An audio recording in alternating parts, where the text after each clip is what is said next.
안녕하세요. 오늘 커즐 인퍼런스라는 주제로 여기에 계신 이제 많은 분들과 이야기를 나눌 수 있게 돼서 굉장히 기쁘게 생각하고 있고요. 초대해 주셔서 감사합니다. 제 이름은 박수진이고요. 현재 UIC, University of Illinois의 시카고 박사 과정에 재학 중인 학생입니다. 오늘 제가 여기서 꺼내보고 싶은 주제는 Transporting Causal Effect Across Populations Using Structural Causal Modeling이라는 제가 현재 작업하고 있는 논문입니다. 보시다시피 프로페서 알리 타프티, 그다음에 프로페서 칼리 슈물리라는 두 분의 공저자와 함께 이 논문을 다듬어 가고 있는 중이고요. 앞서 있던 방금 이제 교수님께서 말씀해주신 그 워크숍 세션에서 주디아 프레일의 스트럭처럴 커절 모델에 관한 이론적인 부분들을 이제 포괄적으로 다뤘는데 이 논문은 그 이론을 실제 사례에 적용을 했을 때 연구자들이 필연적으로 혹은 아마도 직면하게 되는 문제들을 조명하는 부분에 초점을 좀 두고 있습니다. 그래서 먼저 이 연구의 모티베이션을 이야기하는 것으로 발표를 시작해 보려고 합니다. 인과관계 추론을 위해서 가장 타당하다고 여겨지는 방법은 아까 이제 교수님께서 말씀하셨다시피 이제 RCT를 이용한 추론일 거라고 생각이 됩니다. 우리가 관심 있는 부분이 A가 B에 주는 인과관계 영향이라면 이 메인 효과에 영향을 줄 수 있는 외부 요인들을 통제함으로써 추론의 타당성을 확보하는 방식입니다. 우리는 이걸 internally valid 혹은 한국어로 내적 타당성이라고 하고요. 그러나 실험이 내적 타당성이 있다라고 하는 그 사실이 그 실험이 또한 externally valid 하다는 사실을 의미하지는 못합니다. 여기서 제가 얘기하는 external validity 혹은 이제 외적 타당성은 우리가 앞서 얻은 실험의 결과를 또 다른 모집단 혹은 또 다른 세팅에 적용을 하려고 했을 때 이게 타당한가에 관한 문제입니다. 그래서 좀 아이러니한 것은 여기 이제 인용 처리가 되어 있듯이 대부분의 실험은 highly local. 그러니까 그 실험을 하고 있는 집단에서 발생할 수 있는 어떤 방해 요인이나 외부 영향을 좀 통제하기 위해 디자인이 되는데, 다시 말해 그 연구를 하려고 하는 그 집단에 굉장히 특화되는데, 그럼에도 불구하고 이 실험의 결과를 좀 더 제너럴하게 쓰고 싶은 열망이 있다는 겁니다. 그렇다면, 여기서 주안점은 이 external validity를 확보하기 위해서 그동안 연구자들이 어떤 식으로 접근을 해왔을까 하는, 어떤 방식으로 접근을 해왔을까를 먼저 살펴볼 필요가 있을 것 같습니다.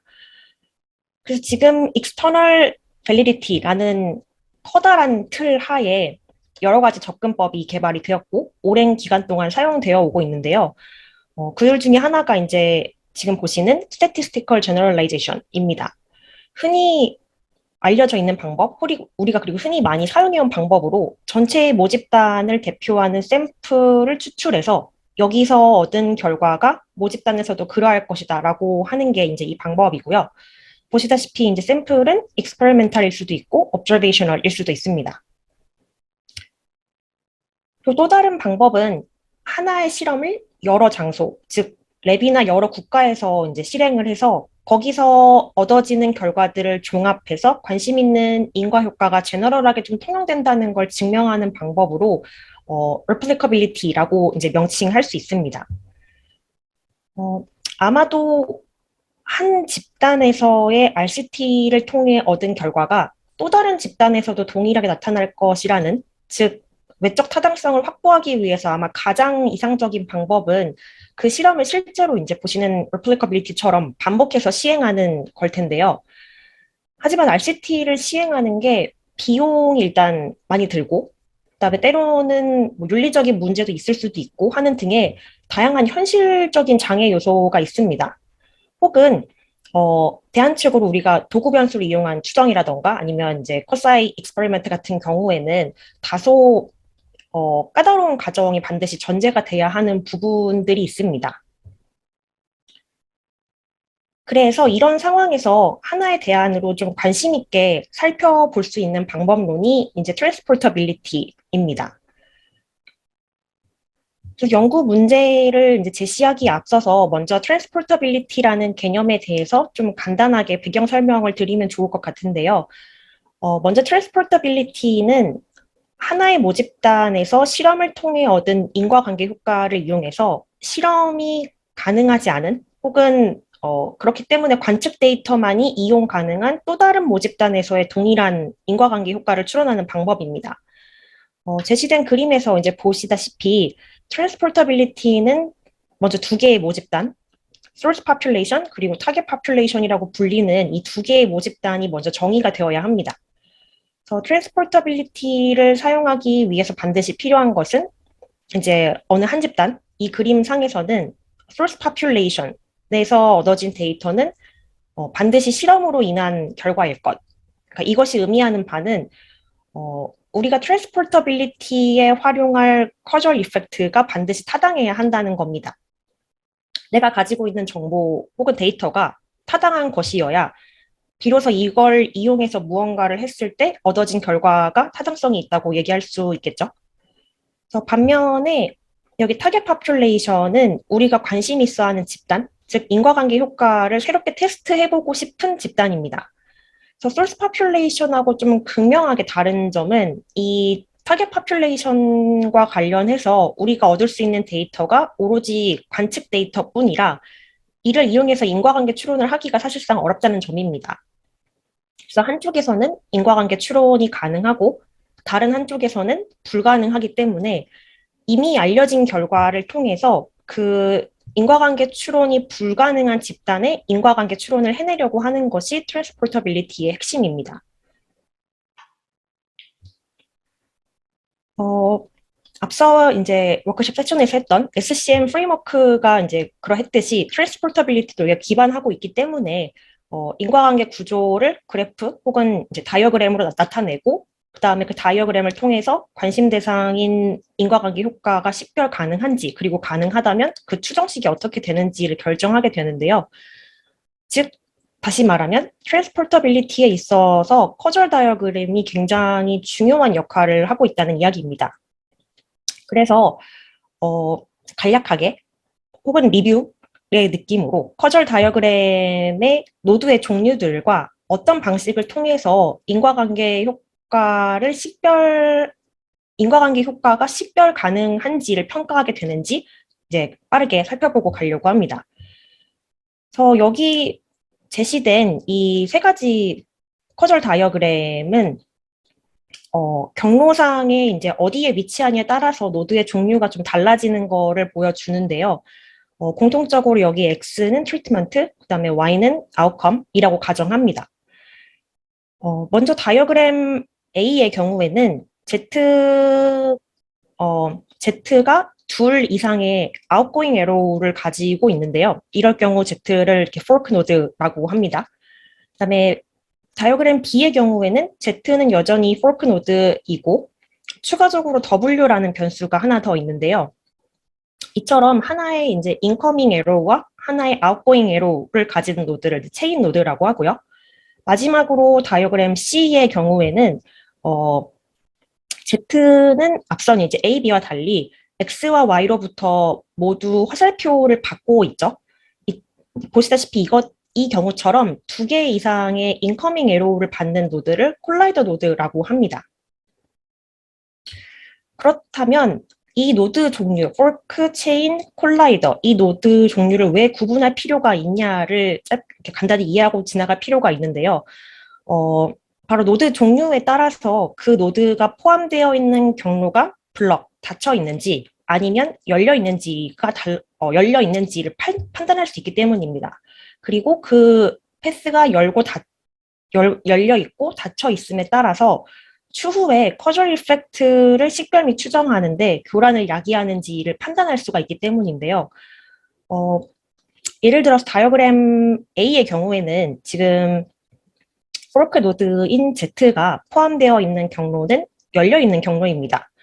따라서 이 경로는 X가 Y에 주는 인과관계 영향을 추론하는데 컨파운딩 효과를 일으킬 수 있는데요. 따라서 이 Z가 포함되어 있는 경로를 블럭, 닫음으로써 통계 용어로 좀 컨디셔닝 함으로써 컨파운딩의 영향을 이제 제거해야 합니다. 반면에 다이어그램 C의 경우에는 Z가 이제 콜라이더인데요. 콜라이더를 포함한 경로의 경우 이미 그 경로가 닫혀 있다고 이야기를 합니다. 따라서 이 경우에는 아무런 조치를 취하지 않아도 컨파운딩 없이 X가 Y에 주는 영향을 추정할 수가 있습니다. 그래서 오히려 이 콜라이더의 컨디셔닝을 한다면 이 닫혀있는 경로가 열리기 때문에 반대로 컨파운딩이 생기게 되겠죠. 그래서 이처럼 경로를 열고 닫음으로써 인과관계 추정이 가능한지를 판단하게 되고요. 이 경로를 열고 닫는 일련의 행위를 이제 좀 용어로 디세퍼레이션이라고 명칭합니다. 그래서 이 디세퍼레이션과 관련해서 그렇다면 어떤 경로는 열어두고 어떤 경로는 닫아야 하는가에 대한 제너럴한 이제 가이드라인이 필요한데요. 크게 제시된 이제 세 가지로 요약할 수 있습니다. 먼저 관심 대상인 인과관계에서 컨파운딩을 일으킬 수 있는 모든 경로, 즉 모든 스페리어스 패스를 닫아야 하고요. 아까 앞서 보셨던 다이어그램 A에서 Z를 포함하는 경로가 이에 해당합니다. 두 번째로는 이제 컨파운딩을 일으킬 수 있는 경로를 새로 열지 말아야 하고요. 다이어그램 C에서 콜라이더였던 Z를 컨디셔닝 하지 말아야 하는 이유가 바로 요것이었고요. 일단 마지막으로 원인에서 결과로 이어지는 패스에 있는 변수들은 컨디셔닝 하지 말아야 합니다. 그래서 다이어그램 B의 경우 잠깐 돌아가 보면 보시는 W가 원인인 X에서 결과 Y로 이어지는 경로의 중간에 있는 변수이기 때문에 이 변수는 컨디셔닝을 하지 말아야 합니다. 이제 여기까지가 트랜스포터빌리티의 어떻게 보면 핵심인 커절 다이어그램을 이해하기 위한 간략한 배경 설명이었고요. 트랜스포터빌리티도 역시 이제 CCM 프레임워크 안에 같이 포함되는 거기 때문에 대부분 그러니까 노드의 종류나 디세퍼레이션 같은 이러한 룰 또한 똑같이 적용이 됩니다. 이제 한 가지 트랜스포터빌리티에서만 사용하는 것이 있다면 바로 이 보시는 스페셜 베리어블인 S인데요. 똑같이 커절 다이어그램이지만 이 변수 S를 포함하고 있는 다이어그램의 경우 특별히 셀렉션 다이어그램이라고 부르기도 합니다. 그래서 이 변수 S는 두 종류의 모집단을 사용하고 그 다음에 이 두 개의 모집단이 공통의 커절 스트럭처를 공유하고 있다는 트랜스포터빌리티의 전제 때문에 필요한 부분인데요. 앞서 이야기했듯이 트랜스포터빌리티는 두 종류의 집단을 필요로 합니다. 소스 파퓰레이션과 타겟 파퓰레이션. 하지만 X가 Y에 미치는 영향과 관련된 메커니즘은 소스든 타겟이든 집단과는 관계없이 동일하다고 가정합니다. 즉, 소스 파퓰레이션이든 타겟 파퓰레이션이든 X가 Y에 주는 영향에 관한 그 커저 스트럭처가 동일하다고 보는 건데요. 하지만 분명히 집단이 다르기 때문에 발생하는 차이가 있을 수도 있겠죠. 그래서 그것을 인지하고 있고, 그리고 그거를 이제 그래프로 표현해야 하기 때문에 예를 들어서 이 제시된 다이어그램에서 Z가 예를 들어서 소득 수준 그리고 소스와 타겟 파퓰레이션이 각각 예를 들어서 뭐 미국과 네팔이라면 두 국가 간의 소득 수준의 차이가 굉장히 있음을 분명히 알고 있죠. 그리고 그렇기 때문에 이 집단이 다름으로써 차이가 나는 부분을 이 스페셜 베리어블인 S와 그다음에 S에서 나오는 화살표를 이용하여 다이어그램에 표시를 해줍니다. 그래서 S로부터 화살표를 받는 변수들은 예를 들어 지금 이 Z처럼 소스와 타겟 파퓰레이션 사이에 차이가 있음을 암시하는 것입니다. 그래서 이 변수 S는 소스 파퓰레이션인 경우에는 소문자 S라는 값을 가지고 타겟인 경우에는 S 이제 별 표시라는 값을 갖는 일종의 인디케이터로 사용이 됩니다. 자, 그러면 이제 여기서 변수 S의 개념까지 전부 이해한 후에 우리가 관심 있어 하는 인과관계 효과를 이제 보시다시피 확률의 형태로 이제 표현을 하는데요.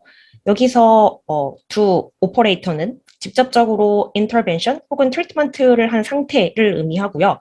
즉, do of x라는 거는 x라는 트리트먼트를 가진 실험을 한다는 걸 이야기를 합니다. 그래서 이 실험을 했을 때 결과인 Y가 어떻게 되는지, 그리고 보시다시피 SS 스타이니까 타겟 집단을 의미하기 때문에 정리하자면 이 쿼리는 타겟 집단에서 실험을 했을 경우, 사실상 우리가 실험을 할 수 없지만 그랬을 경우 X가 Y에 미치는 영향이 어떻게 될까를 확률로 표현할 것이라고 정리할 수 있습니다.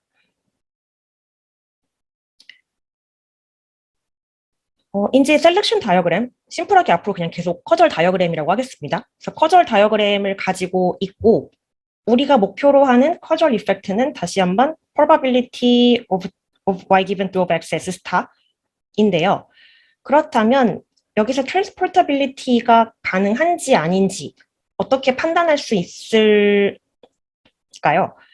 지금 보시면 이 베런보임 앤 펄 2016년 페이퍼에 따르면 이 관심 대상인 타겟 집단에서의 커절 이펙트, 즉 이제 y given to of x s star를 일종의 어떤 룰들을 적용해서 두 오퍼레이터를 SS 스타로부터 분리할 수 있다면 인과관계를 트랜스포트하는 게 가능하다고 이야기합니다. 그리고 이렇게 두 오퍼레이터를 S 스타로부터 분리해서 얻어진 일종의 결과식을 트랜스포트 포뮬라라고 이야기를 합니다. 그래서 이 전개 방식과 여기에 이용하는 룰들이 앞서 이제 박지원 교수님께서 설명해 주셨던 두 칼큘러스인데요. 이 룰들에 대해서는 시간 관계상 생략하고 지나가겠습니다. 그리고 지금 하단에 보시는 이 커절 다이어그램에서 얻을 수 있는 트랜스포트 포뮬라는 이제 이 다음에 보시는 이 유도 과정을 통해서 얻어질 수 있는데요. 프릴이 제시했던 그 두 칼큘러스 중에서 첫 번째 룰과 세 번째 룰을 이용하면 이 유도 과정을 통해 트랜스포트 포뮬라를 유도해낼 수 있습니다. 자, 이제 흥미로운 점은 이 트랜스포터빌리티가 이론적으로 토대가 다져져 있고, 그 다음에 인과관계 추론에 기여할 수 있는 부분이 있음에도 불구하고 실제로 이걸 사용해서 연구가 진행된 적이 없다는 부분인데요. 이 부분에 착안해서 이 이론을 실제로 적용해 보고자 했던 것이 이 연구의 이제 시발점입니다. 그래서 트랜스포터빌리티는 이미 이제 주디아 프롤 교수님과 그 동료 연구자들에 의해서 이론적으로 잘 확립이 되어 왔고요. 사실상 이 연구가 하려고 하는 부분은 이론적으로 새로운 무언가를 더하고 싶은 것은 아닙니다. 이 연구가 목표로 하는 건 이 이론을 어떻게 적용하면 될지 이제 실질적인 가이드라인을 제공하고 이걸 현실 문제에 좀 적용을 해봄으로써 그 과정에서 발생할 수 있는 여러 가지 현실적인 어려움들을 좀 조명해 보고자 하는 데 있습니다. 자, 이제 이 연구에서 트랜스포터빌리티 이론을 적용해 보고자 하는 현실 사례는 재택근무가 개인의 생산성에 미치는 영향입니다. 재택근무의 생산성에 관한 주제는 사실 학계를 비롯해서 실무적으로도 굉장히 오랫동안 관심을 받아온 주제일 텐데요. 특히나 이번 팬데믹 이후로 이와 관련해서 이제 많은 논의가 진행되고 있음을 이제 모두 알고 계실 겁니다. 예를 들어서 페이스북을 비롯해서 여러 이제 대기업들이 영구적인 재택근무 형태를 팬데믹 이후에도 제공할 의향이 있음을 밝히기도 했고요. 그래서 이 재택근무라는 기존에는 좀 다소 등원시해왔던 근무 형태를 적극적으로 좀 수용하려고 하는 태도 변화를 보이고 있고, 그다음에 반면에 회사에 근무하는 이제 종업원들 입장에서도 기존에는 대부분 개인의 어떤 개인적인 사정에 의해서 자발적으로 재택근무를 요청을 했었지만 팬데믹 이후에는 사실 우리가 원하지 않아도 강제로 재택근무를 해야 하는 등 이 재택근무를 둘러싼 이제 관계자들의 입장이 굉장히 많이 다이나믹하게 변하고 있죠. 따라서 이 연구는 그 디테일한 어떻게 보면 이 사회적인 변화들을 연구에 좀 반영을 하고 이를 연구 문제로 좀 구체화시키고자 했는데요.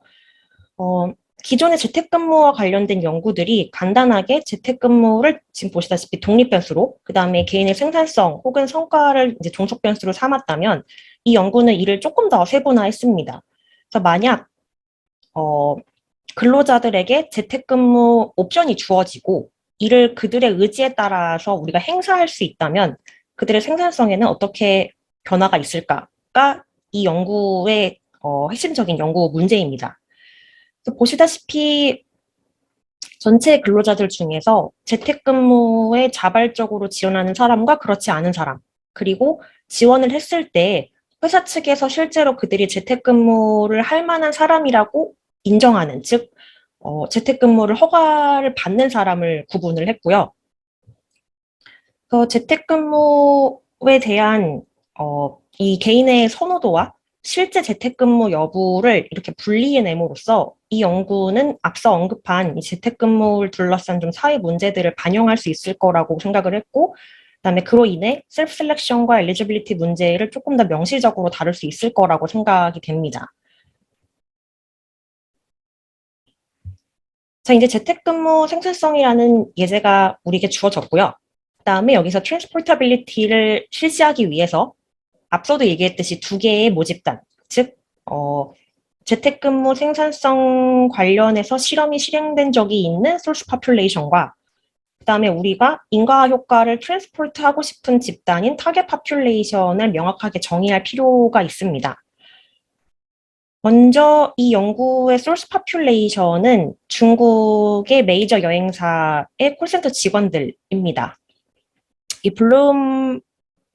블룸과 그 동료 연구자들은 이 집단을 대상으로 재택근무를 실시했을 때 직원들의 생산성에 어떤 영향을 미치는지를 이제 RCT를 통해서 연구한 적이 있는데요. 우리 연구는 이 블룸의 연구에서 제공되는 실험 데이터를 이용했습니다.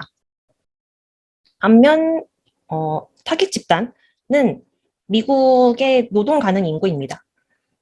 이 관측 데이터는 American Time Use Survey라는 미국의 이제 노동 통계청에서 제공되는 데이터를 사용했습니다. 자, 이제 두 집단 정의가 됐고요. 이제 이 중국이라는 소스 파퓰레이션에서 미국이라는 타겟 파퓰레이션으로 커절 이펙트를 트랜스포트를 하려고 합니다. 그리고 이것을 위해서 우리가 트랜스포트 포뮬라를 유도할 필요가 있고요. 그래서 앞서도 간략하게 언급했듯이 다시 한번 이것은 이제 두 칼큘러스라고 하는 observational probability에서 interventional probability를 유도해내는 세 가지 룰을 이용해서 얻어지는 이제 causal estimate입니다. 그래서 이 세 가지 룰에 관해서는 앞서 계속 교수님도 언급하셨을 거고, 그 다음에 프릴의 causality라는 책에서 그 디테일을 조금 더 찾아볼 수 있을 거라고 생각됩니다. 자, 먼저 그러면 source population의 구성이 어떻게 되는지를 간략하게 살펴보고 지나가도록 하겠습니다. 먼저 블룸의 연구는 RCT를 시행하면서 어떤 프로세스를 통해 샘플을 얻게 됐는지 그 과정을 굉장히 상세하게 기술을 하고 있고 그와 관련된 데이터를 전부 공개했는데요. 특히 이 연구는 직원들이 자발적으로 실험에 참여했기 때문에 그들의 생산성이 다소 상향으로 편향되어 있을 거라는 거 역시 고려했습니다. 따라서 이 제시된 표에서 보시다시피 자발적으로 실험에 지원한 이들과 별개로 실험에 참여하기에 충분한 자격 요건을 가졌지만 정작 실험에는 지원하지 않은 이 190명의 직원들을 제2의 컨트롤 그룹으로 만들어 두었습니다. 그리고 여기 이제 131명의 직원이 실험에 지원을 했고, 볼런티어 했고, 실제로 재택근무라는 트리트먼트를 얻은 이 트리트먼트 그룹이고요. 나머지 하나, 실험에 지원을 했지만 트리트먼트를 받지 못한 재택근무를 하지 않은 118명의 직원이 컨트롤 그룹이 됩니다. 이 각 집단에 대한 인구 통계학적 특성이 이제 어떤지 비교하여 제시되어 있고요. 이제 다음으로는 타깃 집단. 재택근무자와 재택근무를 하는 사람과 그렇지 않은 사람의 인구 통계학적 특성입니다. 다시 말씀드리자면 타겟 집단은 실험 데이터가 아니고 관측 데이터고요. 그다음에 소스 집단에서 사용되었던 대부분의 인구 통계학적 변수들 역시 이 데이터에서 확인이 가능했습니다. 다만 코딩 스키마가 다소 차이를 보이는데요. 예를 들어서 소스 집단에서는 이제 children 변수의 경우에는 아이가 있냐 없냐의 지표였다면 여기서는 아이가 몇 명이었냐로 측정되었습니다. 이 코딩 스키마가 다른 부분은 여기서 발생할 수 있는 어떤 작은 문제는 발표의 이제 후반부쯤에 조금 더 깊게 다뤄보도록 하겠습니다. 자, 이제 각기 다른 집단에서 관측 데이터와 실험 데이터를 확보했고요. 그 다음에 트랜스포터빌리티에 앞서서 이 각각의 데이터를 이용해서 중국과 미국 집단에서 재택근무의 효과가 어떤지를 개별적으로 살펴보았습니다. 먼저 중국의 경우, 우리 소스 파퓰레이션의 경우에는 제시된 결과가 블룸의 연구에서 얻어진 실험 결과들입니다. 먼저 실험이기 때문에 랜더마이즈드 트리트먼트 그룹과 랜더마이즈드 컨트롤 그룹의 성과를 비교함으로써 얻어지는 커절 이펙트에 관심이 있으실 텐데요. 세 번째 컬럼의 결과가 바로 그 결과입니다. 기본적으로 재택근무의 효과가 긍정적인 것으로 나타났고요. 우리는 이를 work from home 이펙트, 순수하게 재택근무를 함으로써 발생한 영향이라고 해석합니다. 이 결과값과는 조금 다르게 첫 번째, 두 번째 컬럼은 조금 다르게 해석되어야 하는데요. 첫 번째 컬럼은 실험에 지원을 했으며 트리트먼트 그룹에 속한 직원들과 실험에 지원하지 않았지만 실험의 자격 요건에는 해당했던 제2의 컨트롤 그룹과의 성과 비교입니다. 따라서 이 결과값은 순수 재택근무 효과뿐만 아니라 실험에 지원을 함으로써 발생할 수 있는 일종의 상향 평양값까지 모두 포함한다고 볼 수 있습니다. 반면에 이제 이 두 번째 컬럼의 경우에는 컨트롤 그룹들끼리의 성과 비교입니다. 실험에 지원을 했지만 컨트롤 그룹으로 분류된 직원들과 실험에 지원하지 않았던 직원들을 비교함으로써 순수하게 셀프 셀렉션 효과만 분리해낼 수 있었습니다. 흥미로운 점은 컬럼 1의 결과에서 컬럼 2의 결과를 뺀 값이 컬럼 3의 결과 값과 비슷하다는 점입니다. 반면에 이제 타겟 집단을 보면 가지고 있는 데이터가 관측 데이터이기 때문에 저희가 이를 분석하기 위해서 이제 픽스드 이펙트 모델을 사용을 했고요. 그렇기 때문에 기본적으로 이게 커절 이펙트라고 해석하기는 어렵습니다. 따라서 저희는 이것을 나이브 에스티메이터라고 명칭을 했고 그 결과값을 이렇게 제시했습니다. 보시다시피 미국 집단에서의 재택근무 효과는 오히려 중국 집단과는 반대로 부정적인 것으로 보여집니다. 자, 이제 각각의 데이터를 가지고 각각 분석을 한 결과를 보여드렸고, 지금부터는 이제 트랜스포터빌리티를 이용해서 타겟 집단의 커절 이펙트 값을 추정해 보려고 합니다. 우선 트랜스포터빌리티를 제대로 사용 혹은 이제 적용하기 위해서 다음 보시는 6가지 절차를 간략하게 정리해서 제안을 먼저 페이퍼에 했는데요. 이 첫 번째 3단계는 커절 다이어그램을 결과로서 얻기 위한 단계입니다. 먼저 우리가 관심 있어 하는 현상과 관련한 변수들을 이제 확인하는 것이 첫 단계이고요. 이 과정은 당연하게도 그 현상에 대한 선행 연구들을 검토하는 것에서 비롯되고요.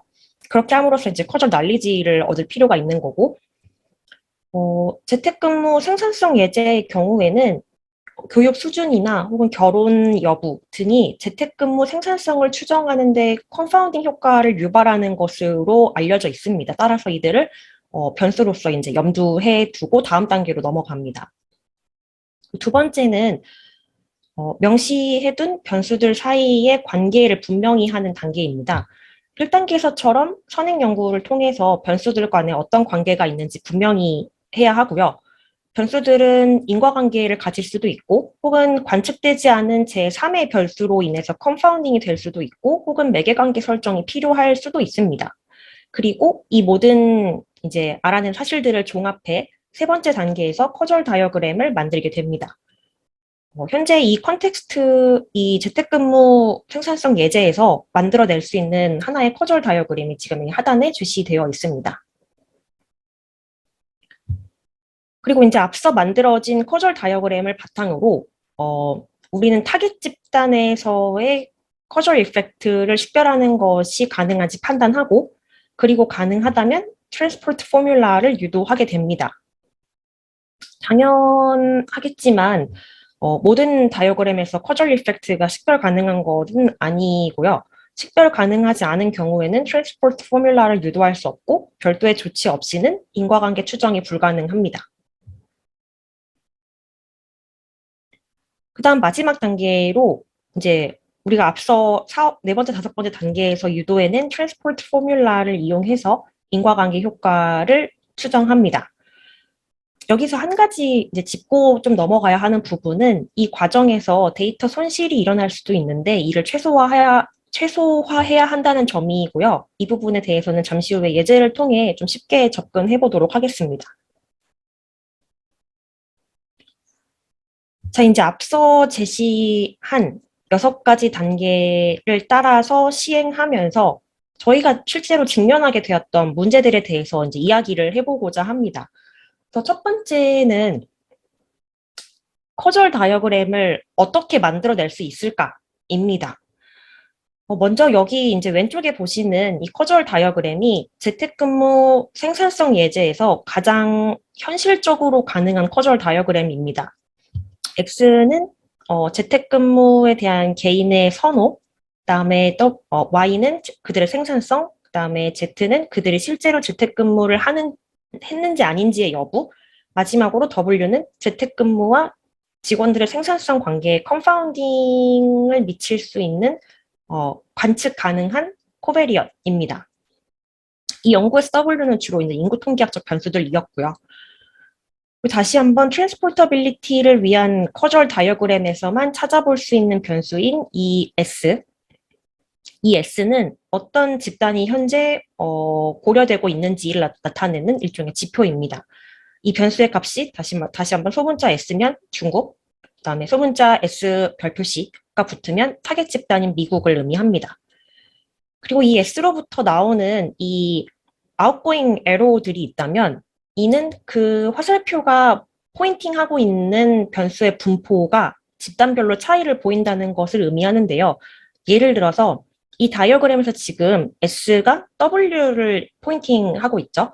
이 에로의 의미는 W의 분포가 소스 집단과 타겟 집단 간의 차이가 있음을 의미합니다. 그래서 모든 인과관계는 이제 보시다시피 실선으로 표시가 되고요.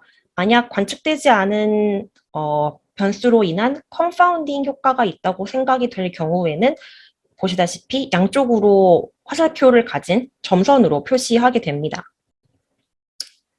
이제 이것이 재택근무 생산성을 둘러싼, 즉 저희가 앞서 봤던 최근의 사회 문제를 반영한 저희가 생각하는 가장 현실적인 인과 모델인데요. 하지만 연구자에 따라서 이 인과 모델에 대한 이 커절 다이어그램에 대한 견해가 다를 수도 있겠죠.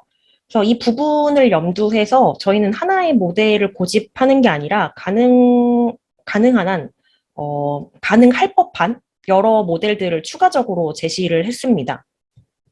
그래서 이 대안 모델들은 왼쪽에 보시는 모델과는 일부 다른 가정들을 가지고 있고, 그다음에 이들을 전부 함께 비교함으로써 결과의 러버스니스를 확보하려고 했습니다. 그래서 일례로 구조방정식 모형 분석의 경우에는 연구자가 임의로 본인이 만든 하나의 모델을 타당한 것으로 가정한다는 점이 하나의 단점 혹은 한계로 지적되고는 하는데, 이 연구에서는 여러 모델을 동시에 고려함으로써 그런 단점을 좀 최소화하고자 하였습니다. 그래서 오른쪽에 보시는 이 5가지 다이어그램들이 바로 대안 모델들입니다. 이 모델들 간의 차이는 주로 해당 패스가 없어도 된다는 어떤 강력한 이론적인 증거가 존재하거나 혹은 데이터가 마땅하게 이용 가능하지 않을 경우 발생하게 되는데요. 예를 들어서 이 왼쪽 상단의 다이어그램, 이 대안 모델, 첫 번째 대안 모델은 보시다시피 X에서 Y로 직접 가는 경로가 없습니다.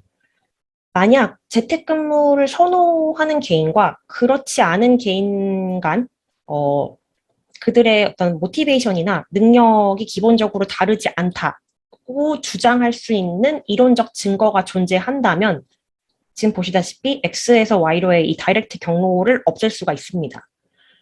마찬가지로 데이터도 커절 다이어그램을 만들어내는 하나의 이제 인풋으로 작용할 수 있는데요.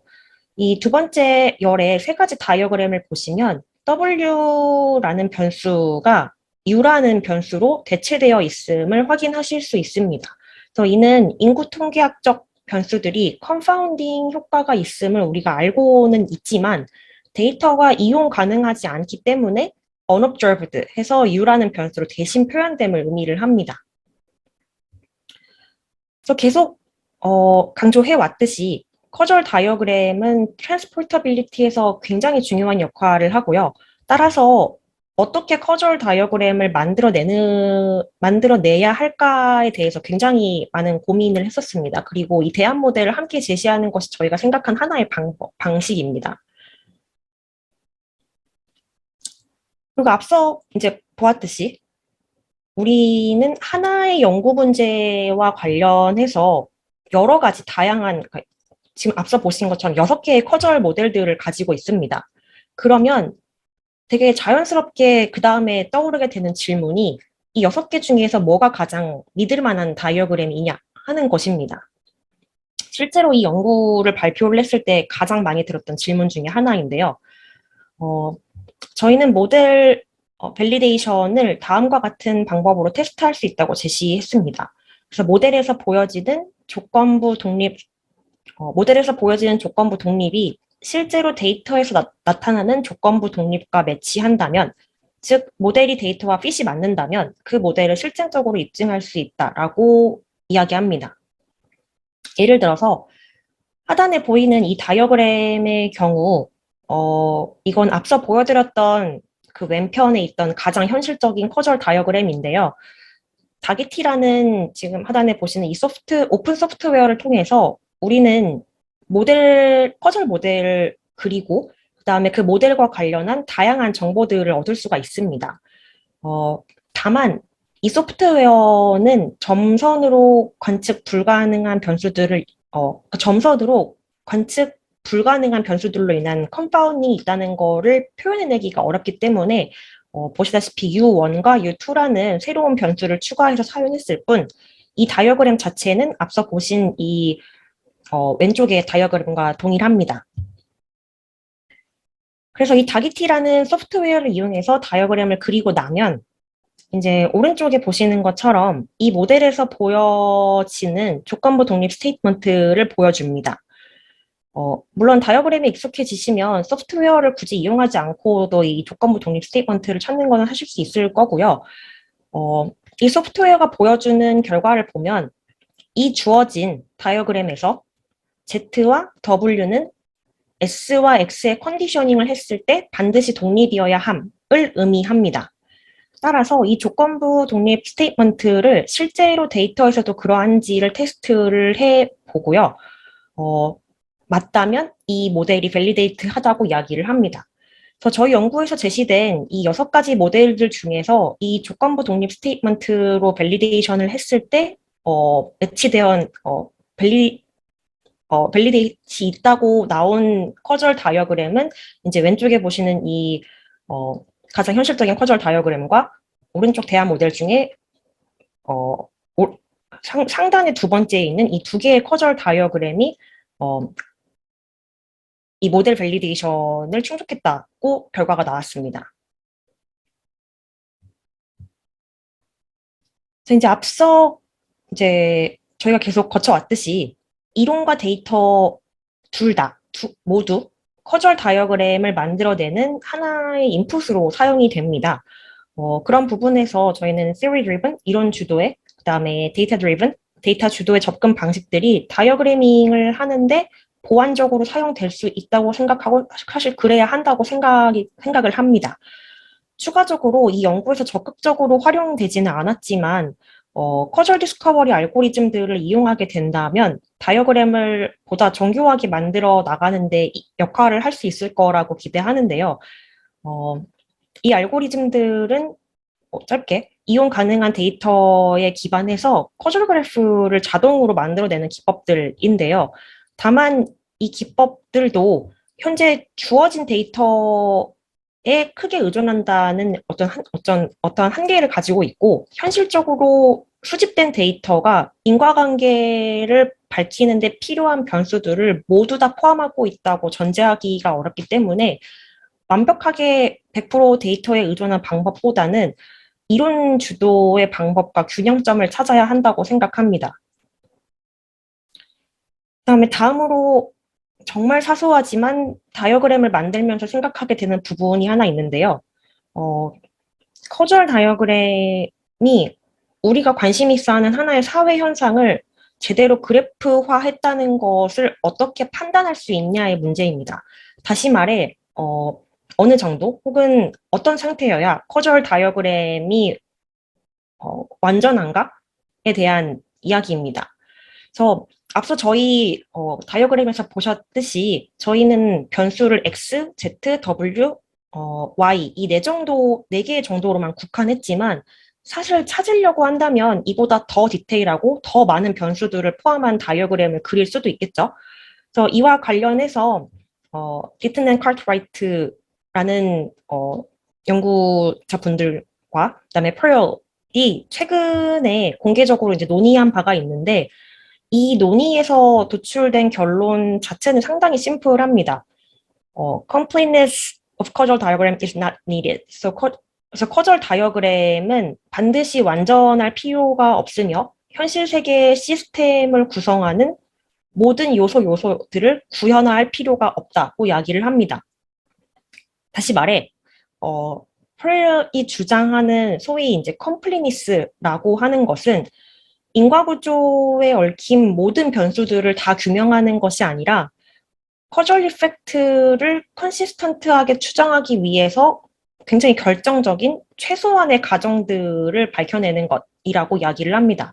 그래서 우리 다이어그램을 잠깐 다시 되돌이켜 보면 재택근무 선호도 X에 영향을 주는 요인들은 굉장히 다양하게 있을 겁니다. 예를 들어서 뭐 근무지의 교통 정체라든지 뭐 개인이 얼마나 테크놀로지를 사용하는데 능숙한가 이런 많은 요인들이 이제 X에 영향을 줄 수 있는데요.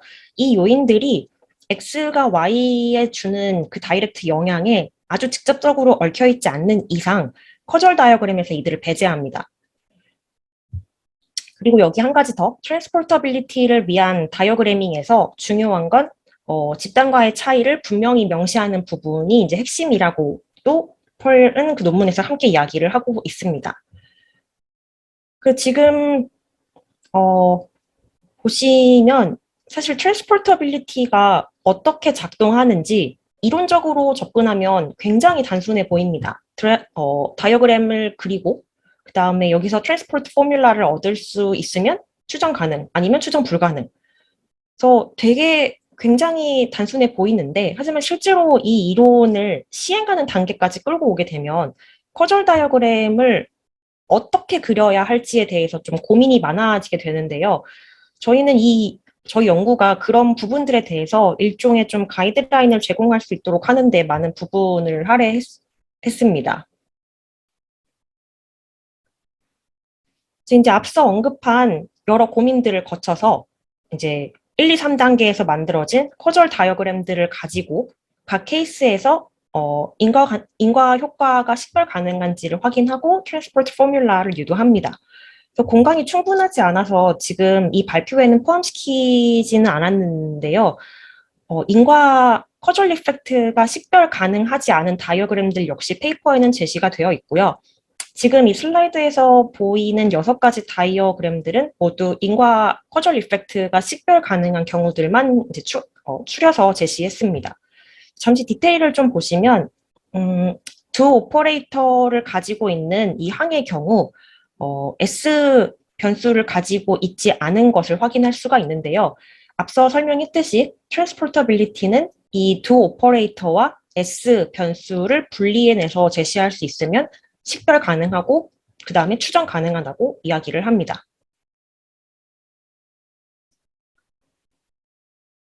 자, 이제 스텝 6번째 단계에서 발생할 수 있는, 즉 연구자가 트랜스포터빌리티를 실행하면서 직면할 수 있는 또 다른 이제 문제 중에 하나를 이야기를 할 텐데요. 바로 이제 실험 데이터와 관측 데이터를 매칭시키는 과정에서 발생하는 문제입니다. 어, 앞서도 잠깐 얘기했듯이 코딩 스키마가 집단 간 다를 때 이들을 하나로 통일시켜야 쓸 수가 있는데요. 손쉽게 그게 가능할 때도 있겠지만, 예를 들어 칠드런 변수, 아까 설명했던 것처럼 손쉽게 가능할 때도 있겠지만, 때로는 이 문제가 우리가 가지고 있는 데이터의 굉장한 부분을 아예 제외하게 만들 때도 있습니다. 그래서 먼저 여기 제시된 예제를 보면서 조금 더 디테일하게 얘기해 보도록 하겠습니다. 어, 여기 주어진 트랜스포트 포뮬라는 저희가 앞서 보았던 가장 현실적인 형태의 커절 다이어그램에서 유도된 것인데요. 이 왼쪽에, 이 식의 왼쪽은 우리가 추정하고자 하는 것, 즉, 미국이라는 타겟 집단에서의 커절 이펙트이고요. 오른쪽은 그것을 얻기 위해 필요한 정보들입니다. 즉, 트랜스포트 포뮬라고요. 그다음에 이 트랜스포트 포뮬라는 크게 두 가지 부분으로 구성이 됩니다. 하나는 이 시계에서 조건부 기대값으로 나타내는 항으로 타당한 커절 이펙트를 의미를 하고요. 보시다시피 중국이라는 소스 집단에 대한 실험 데이터에서 얻을 수 있는 값입니다. 여기 실험의 이제 트리트먼트가 두 오퍼레이터로 나타난 것을 통해서 이 항이 이제 커절 값이라는 것은 알 수 있고요. 그다음에 다른 한쪽은 이제 이 식의 조건부 확률 값으로 나타낸 항입니다. 타겟 집단에서의 얻어진 관측 데이터를 가지고 이 값들을 계산을 할 수가 있고요. 이 값은 커절 값이 아니라 순수하게 이제 통계 추정치이죠. 그래서 이제 이 트랜스포트 포뮬라를 이제 이용해서 커절 값을 계산할 때 문제가 되는 부분은 코딩 스키마가 두 데이터 간 다르거나 혹은 이 관측 가능한 코베리엇의 수가 이제 무한대 좀 증가할 때 발생하게 되는데요. 예를 들어서 이 식에 나타나 있듯이 대부분의 항이 지금 보이시는 W의 컨디셔닝을 하게 됩니다. 그래서 여기서 W의 컨디셔닝을 한다는 것의 의미는 W를 구성하는 각각의 하위 집단에서의 조건부 기대값과 조건부 확률값을 구해야 한다는 걸 의미하는데요. 아주 쉽게 얘기하면 W가 예를 들어서 성별일 경우 남성인 집단에서의 이 조건부 기대값과 조건부 확률값, 그 다음에 여성인 집단에서의 조건부 기대값과 확률값을 각각 해서 4개를 구해야 한다는 의미입니다. 자, 이제 여기서 예를 들어서 W1이라는 하위 집단에 속하는 사람이 없다고 가정을 해봅니다. 그렇다면 이 집단에 해당하는 조건부 기대값을 얻을 수 없을 거고요. 따라서 이 페어인 타겟 집단에서의 이 W1이라는 서브 그룹에 150명이라는 사람이 있고 여기로부터 조건부 확률값을 구할 수 있음에도 불구하고 이 전체 식은 0이 되죠. 다시 말해 이 한쪽 데이터에서의 값을 구할 수 없게 됨으로써 그 페어에 해당하는 다른 쪽 데이터도 함께 사용할 수 없게 되고 이 지금 보이시는 두 테이블의 경우에는 W1인 집단과 W2인 집단이 모두 0이기 때문에 거의 절반에 해당하는 데이터를 손실하게 됩니다. 지금 보여드리는 이 예제의 경우에는 사실 토이 프로블럼이고요. 굉장히 극단적인 예제인데요. 하지만 W에 해당하는 코베리엇의 수가 늘어나면 늘어날수록 각 하위 그룹에 속하는 사람의 수가 급격하게 줄어들게 될 거고요. 이것이 최종적으로는 결과의 이제 통계 검정력을 감소시킬 겁니다. 따라서 저희는 이 하위 집단을 정의하는 방법을 좀 고안할 필요가 있다고 생각을 했는데요. 저희는 일단 심플하게 클러스터링 알고리즘을 사용해서 비슷한 인구 통계학적 특성을 가진 사람들을 하나의 그룹으로 묶었습니다. 예를 들어서 솔스 집단에서 결혼을 했고 남성인 경우 서브그룹 1로 묶었다면 마찬가지로 타겟 집단에서도 같은 특성을 가진 사람을 서브그룹 1로 묶었습니다. 이렇게 함으로써 좀 소속 인원이 제로가 아닌 서브그룹을 만들어내고 그로 인해서 발생할 수 있는 데이터의 손실을 좀 최소화하려고 했습니다. 저희 연구에서는 일단 클러스터링 알고리즘을 매칭 기법으로 좀 사용을 해봤지만, 이 부분은 확실히, 저희가 접근한 건 굉장히 나이브한 접근 방식이고, 그다음에 이 부분은 확실히 더 많은 연구가 필요한 부분이라고 저희가 계속 얘기를 하고 있는데요. CS 쪽에서 하이 디멘셔널 데이터를 이용한 커저리 인퍼런스나 그다음에 도메인 어댑테이션 알고리즘 등이 최근에 연구되고 있는 것으로 아는데 이러한 연구들을 트랜스포터빌리티 연구에 좀 어, 채택할 수 있다면 한층 더 이 트랜스포터빌리티라는 프레임워크가 실행 가능한 것으로 좀 발전해 나갈 수 있지 않을까 생각합니다. 자, 이제 최종적인 결과인데요. 만들어진 커절 다이어그램과 그다음에 거기서 비롯된 트랜스포트 포뮬라에 우리가 가진 데이터를 집어넣어서 다음과 같은 결과를 얻었는데요.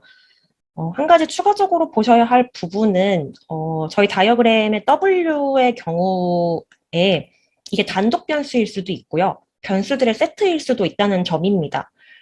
예를 들어서 이 왼쪽에 다이어그램의 경우에는 W가 포함이 되어 있는데요. 이 W가 교육 수준일 때는 교육 수준일 때 결과값, 그 다음에 결혼 여부일 때 결과값, 혹은 교육 수준, 결혼 여부, 그리고 교육 수준, 결혼 여부, 젠더까지 이 조합일 때 결과값이 제각각 제시되어 있습니다. 여기 figure A부터 figure D까지는 W 대신 U가 들어가 있음으로 인해서 단독으로 결과값을 갖게 되고요. 이 결과를 이제 최종적으로 종합해보게 되면 타겟 집단에서 재택근무의 선호가 직원의 생산성에 미치는 영향은 대부분 긍정적인 것으로 나타납니다.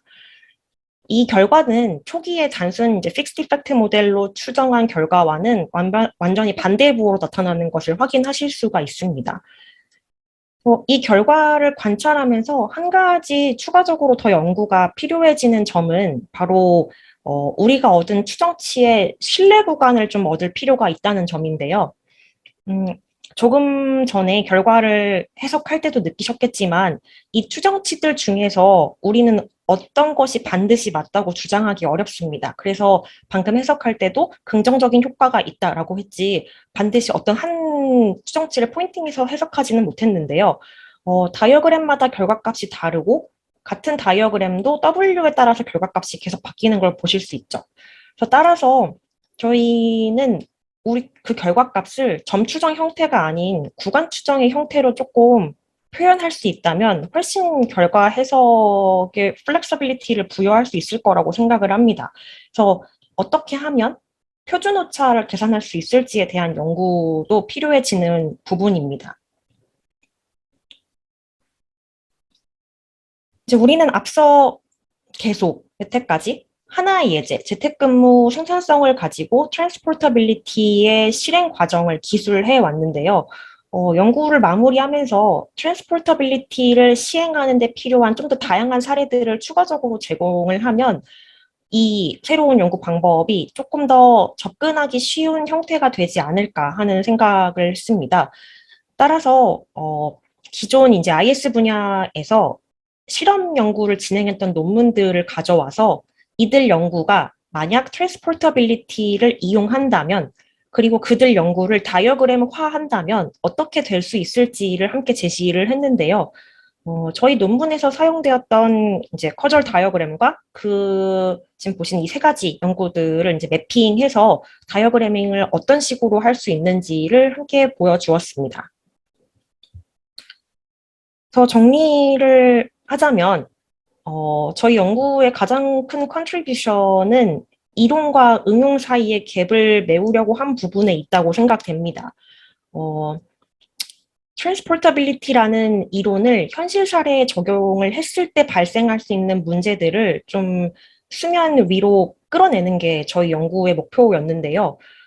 그래서 응용을 위한 6가지 단계를 정리해서 제안하고, 그다음에 각 단계에서 연구자들이 직면할 수 있는 문제들을 좀 오픈해서 논의할 수 있게끔 좀 가시화하고자 했습니다. 발표의 흐름상 정말 소소한 부분들까지는 다 다루지는 못했는데요. 이러한 부분들에 관심이 있다면 SSRN의 이 페이퍼가 지금 올라와 있으니까 가볍게 훑어보셔도 좋을 것 같고요. 물론 지금 함께 이야기를 나누는 것도 너무 좋을 것 같고.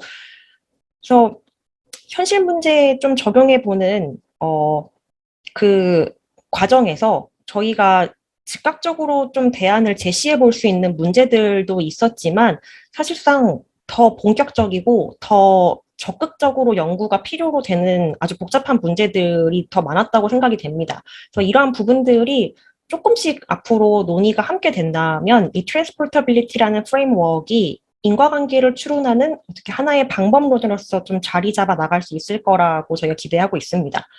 그래서 이미 시행된 RCT를 조금 더 다방면으로 이용할 수 있게 될 거고요. 그리고 그렇게 함으로써 실험을 반복하는 데 필요한 어떤 비용이나 인력을 절감하면서도 인과관계 추론을 가능하게 할 거라고 기대합니다. 그래서 저희 논문에 대한 발표는 여기까지이고요. 기울여 주셔서 감사합니다.